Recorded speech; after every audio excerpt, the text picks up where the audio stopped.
Hi, I'm Jessica. I'm 33 from a little place outside of Denver, Colorado.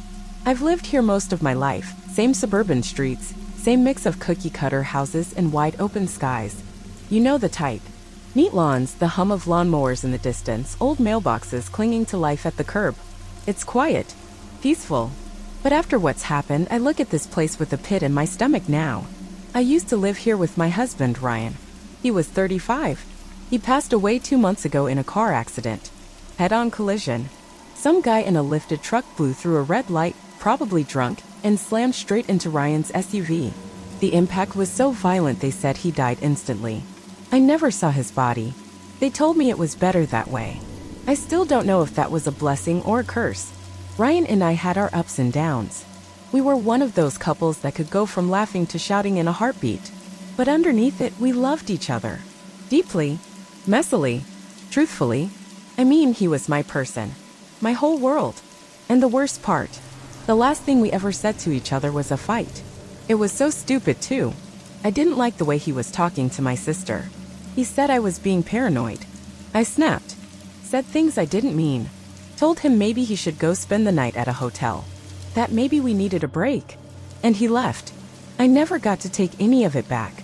Never got to say I was sorry. Never got to say I loved him one more time. Now here's where things get messed up. About 3 weeks ago, around 1:20 in the morning, I was asleep on the couch. I'd been avoiding our bed. It still smelled like him, like cedarwood and old leather and a hint of his cologne. It crushed me every time I walked past it. So I stayed downstairs, TV playing reruns on mute, empty wine glass on the coffee table. That night, I woke up to the sound of my phone vibrating. It wasn't a ring, just the buzz. The screen lit up, and I remember blinking hard, trying to focus through the fog of sleep and the cheap wine haze. My heart just dropped. You know that cold jolt of adrenaline that shoots through your chest when something feels wrong. The name on the screen said, Ryan. I swear. His contact photo, this dorky picture I took of him holding our cat like a baby, was right there. Smiling. The same contact I hadn't touched since he died. For a solid 10 seconds, I just stared at the screen. I couldn't move. Couldn't even breathe. Then the phone buzzed again. Ryan is calling. It rang 5 times. Then it went to voicemail. I didn't answer. How could I? When I finally worked up the nerve, I opened my call log. The number was his. I mean his exact number. Not a spoof. I hadn't deleted it, hadn't reassigned it. My breath was coming in shallow gasps at that point. I called it back, hands shaking so bad I almost dropped the phone. Straight to voicemail. Just silence. Not even his old recording. Just blank air, like it had never been set up. I tried to tell myself it was a glitch. Some weird error in the system. Maybe the phone company had reassigned his number by now. That happens. Numbers get recycled. That's what I wanted to believe. But it didn't stop. The next night it rang again. Same time, 1:20 in the morning. I let it go to voicemail. I couldn't bring myself to pick it up. Night 3 it rang and I muted it. I didn't want to hear the ringtone. But on night 4 something changed. I was in the kitchen making tea. Couldn't sleep again. The house felt heavy. Like the air was thicker somehow. The lights above the island were flickering, only a little, but enough to make me notice. I was watching the steam swirl out of my mug when I felt my phone buzz in the pocket of my hoodie. 1:20 in the morning. Ryan is calling. And this time it didn't stop after 5 rings. It just kept ringing. 10, 15, 20 rings. And something came over me. This mix of fear and longing. My thumb moved on its own. I answered. At first, nothing. Just static. Soft, hissing white noise like the inside of a seashell. No voice. No breathing. Hello, I whispered. The static crackled. Then very faintly I heard a voice. My knees buckled. I had to lean against the counter, tea forgotten, heart jackhammering in my chest. It was his voice. But not like I remembered. It was distant. Distorted.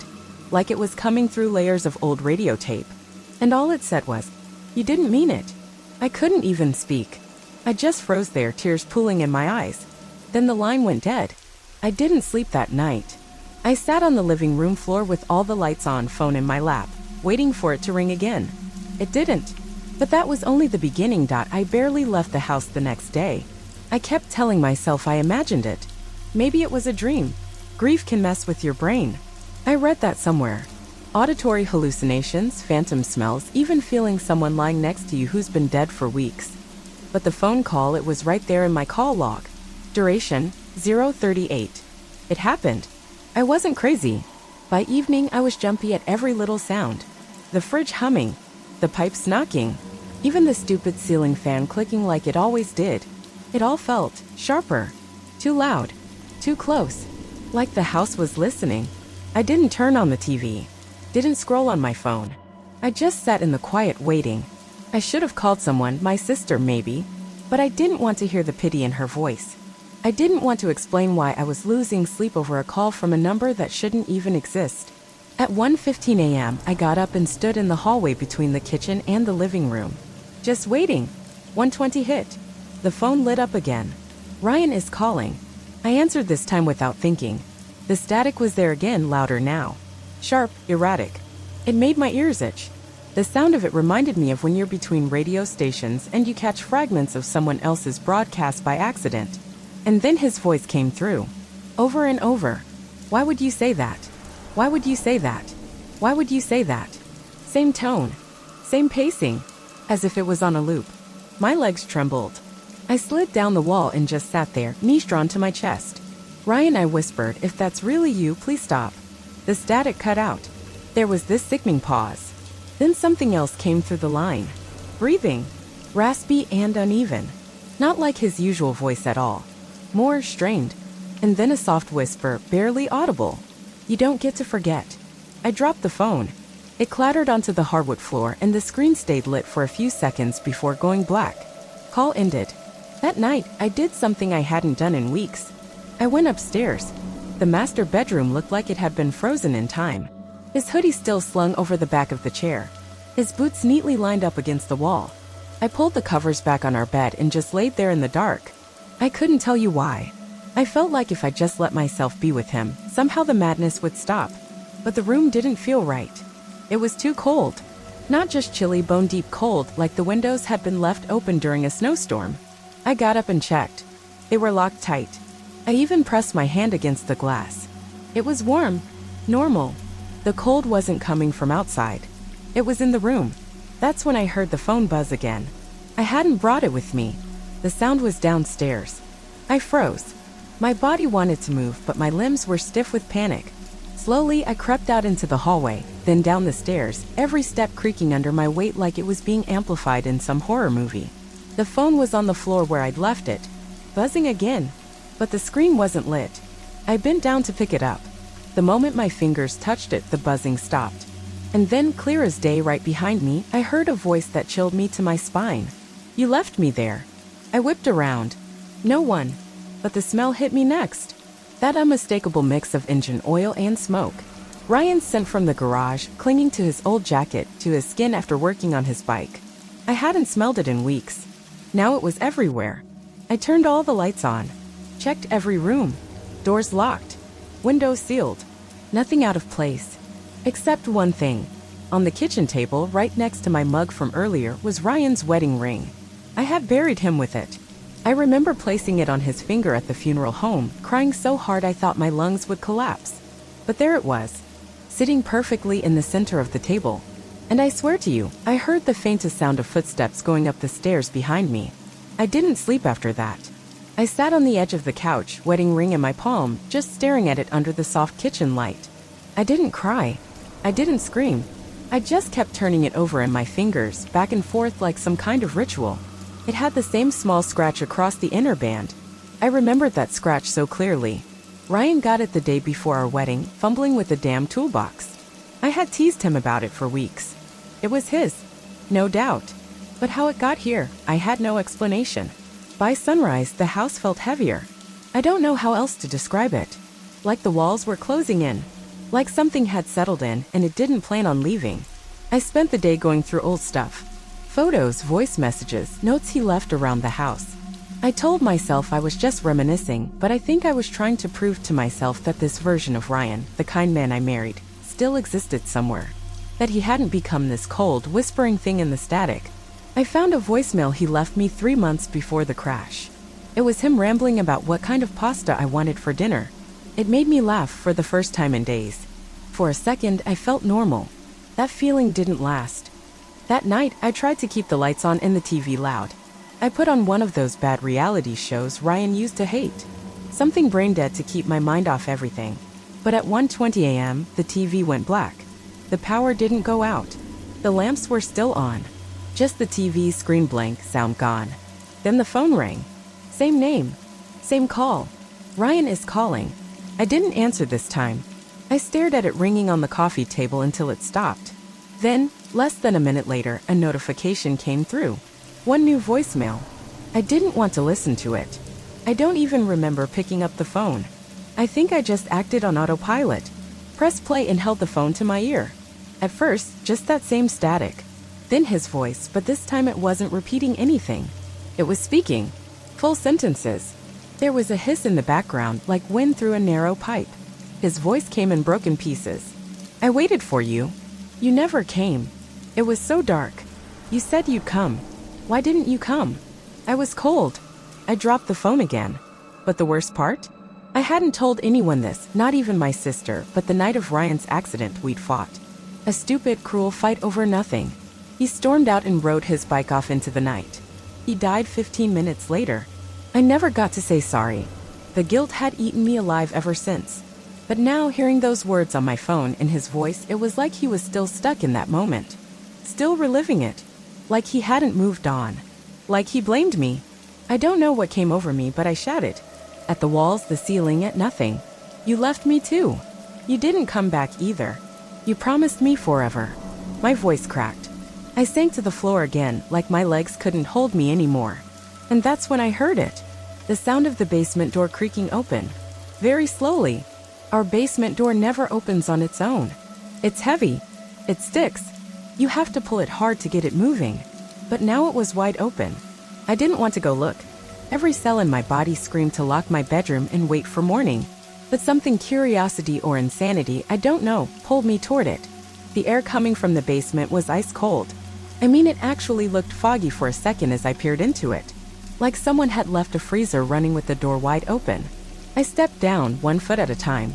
Wooden stairs groaning under me. The air smelled like motor oil and dust. I hadn't been down there since before Ryan died. I reached the bottom, phone, flashlight trembling in my hand. Nothing.